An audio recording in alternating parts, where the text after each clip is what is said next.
So let me talk about management. So we're jumping around a little bit. So take a step back from that. And I want to talk about, with all this stuff, how do you manage a product, right? Like, how do you actually think about approaching doing production level development? This is usually the pipeline you see. And each of these is a fairly standard name. You sort of have your local environment for developing, your development environment, your staging environment, and your production environment. So what does each of those mean? So your local environment is your playground where you develop code. And you kind of commit when stuff works. You can also commit when it doesn't work, just so you're keeping a log of what you're doing, and you can go back easily, right? So this is your playground that you're usually working in. And it kind of looks like the official version that's on a server, but it doesn't need to.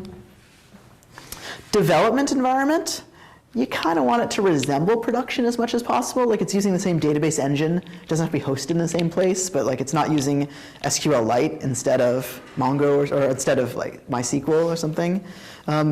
It's updated pretty often with the latest code, and it serves as an integration point. So this is cool because if you're using one of these services where you're hosting your dev copy, like your development copy, you can set it up so it automatically updates the code every night and deploys it to this dev server and emails you if it fails. You can also set it up so that it runs your automated testing, your unit testing every night, and emails if it fails. You can set it up so that every time you commit, it runs your tests and emails you if it fails. For different level of products that need different levels of sort of resiliency, you can set these up different ways. You can say, okay, it'd be nice to have a development copy running that people could my professor can look at each morning before in the 2 months before we deploy, so he knows what's going on. So that's the dev server, right? So this is like the latest code. Stuff might not work completely. Staging is the next level in your server pipeline. This is basically looks exactly like your production system, right? So often people set this up so that the production database is copied to sort of staging every day, and then like you wipe the emails or whatever so you don't send somebody email out accidentally. Or some subset of your production database is brought over. So it's working on real data, it's working on the same hardware or identical hardware and the same servers, right? So if you're using if you're using Mongo whatever to host your Mongo database, on staging, your Mongo database should be on that service, not on localhost. Staging isn't updated very often. It's updated sort of when the code isn't. The code is updated when you're sort of ready to push, right?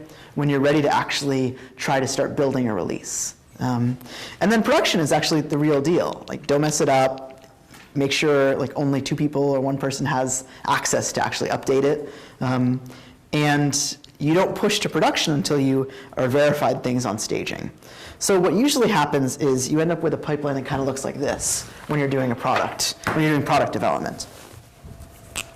In Git language, you sort of are doing development on head, right? And then at a certain point, you're like, oh, okay, we've got the features we want in. We're ready to start testing something out. So you make a branch that's like version 1.0.2 or whatever, and I'll talk about that in a sec. But you make a branch, and you deploy that branch to staging, right? And you're like, okay, we're ready. It passes all the tests. Let's poke at it a bit.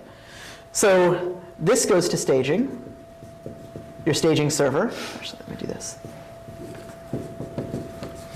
That goes to your staging server. And then you test it out there to make sure everything's cool.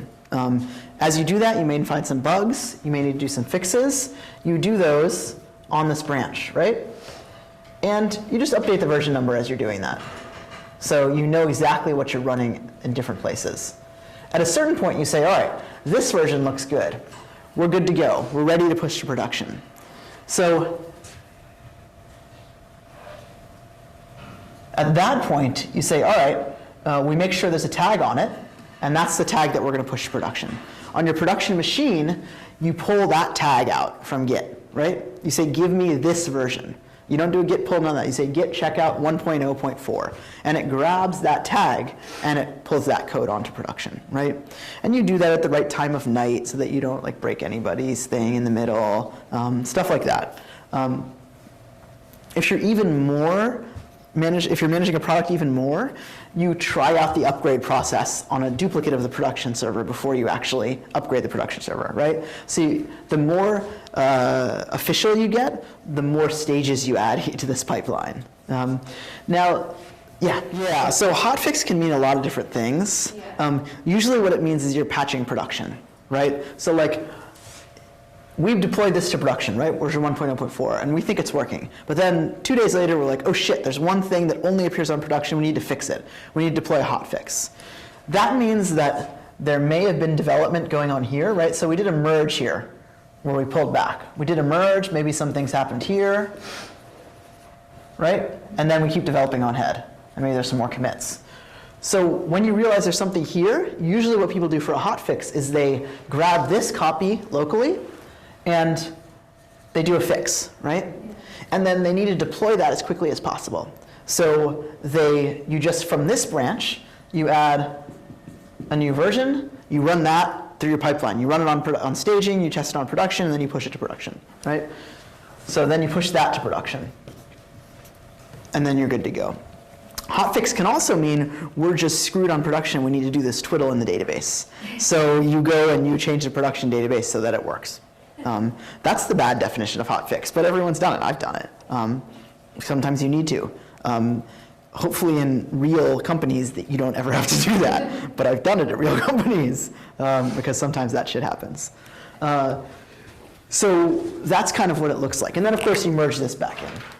Some people make a new branch when they're pushing to production and do the hotfix on that branch and then merge back to there and then back to there. People structure this stuff different ways. Like I said, the more official you get, the more things you add, the more stages in the pipeline, the more branches in Git, so on and so forth. But you always do it with like branching and tagging things, so you know exactly what was deployed and when. So version numbering, again, super important when you're thinking about actually deploying stuff, software anywhere, to a server or whatever, or to a mobile device. This is called semantic versioning. Semantic versioning has 3 parts, right? Each separated by a dot, and all of them are numbers, right?